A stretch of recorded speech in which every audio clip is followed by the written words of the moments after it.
Meron siyang 10 socket dito. Kung makikita nyo, 10 yan. So, from 8 to 24. Kasama niya itong isang ratchet wrench natin, extension bar, tapos yung 10 na to. Welcome back to my channel mga tol.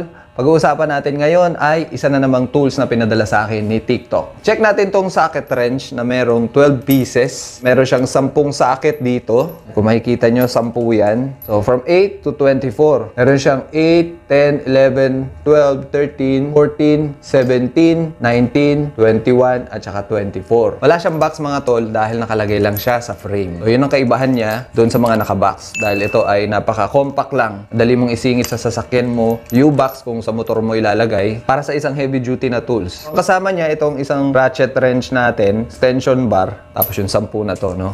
Tapos pwede mo siyang isabit dahil meron siyang butas dito. Sa mga mahilig mag-ayos ng mga sasakyan o kaya mga mekaniko sa talyer, okay na okay to. Napakamura lang nito mga tol. Kung interesado kayo sa socket wrench na to, mabibili nyo lang to sa TikTok shop ko. So ilalagay ko yung TikTok shop ko dyan, hanapin nyo yung item na to, at i-click nyo yung yellow basket. Or punta kayo mismo sa account ko, tapos hanapin nyo yung basket doon sa may baba. I-click nyo yun, hanapin nyo yung product, then check out. So ito nga pala yung kanyang ratchet wrench. Ang tindi nito mga tol. Mabigat siya. Sa tingin ko, heavy duty ito. Kaya pwede itong pansasakyan. Pati yung hawakan niya, yan, two-tone siya. Black and red. Maganda rin naman yung grip, no?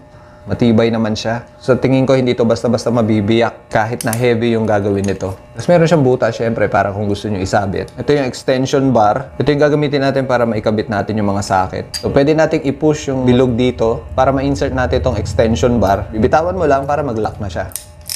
Pwede siyang forward and reverse. Ililipat mo lang ito sa kabilang side. Then, mag-iiba na yung kanyang ikot.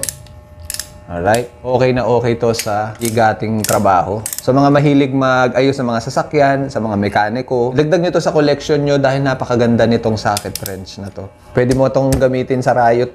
Mura lang to mga tol, hindi dudugo ang bulsa mo dito. Pwede rin itong gamitin sa mga mahilig mag-ayos sa bahay. Minsan kasi gumagamit din tayo ng tornilyo sa mga kahoy, kaya pwede to. Sakali magkaroon kayo ng problema, meron kayong huhuguting tools. Dahil wala nga siyang box, so madali lang siya mag-fit sa isang lugar o sa compartment nyo. Sa opinion ko, sa socket wrench na to maganda at matibay. Mabigat siya, bigatin. Pwede siyang pangharabas mga tol. Hindi mo kailangan bebehin tong mga tools na to dahil talagang pambugbugan to. So, yun lang mga tol, at shinare ko lang sa inyo tong product na to. Baka sakaling interesado kayo at gusto nyo magkaroon, pwede nang i-search dyan sa aking TikTok shop. Kung sakaling may extra budget kayo, ito na lang ang bilhin nyo dahil napakamura lang. Idagdag nyo lang to sa mga collection nyo ng mga tools. Kahit pa paano makakampante tayo pag meron talaga tayong tools na gamit.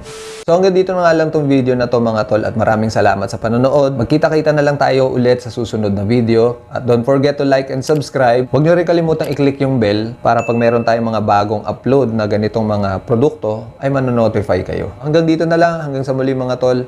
Ingat kayo palagi. Adios mga tol.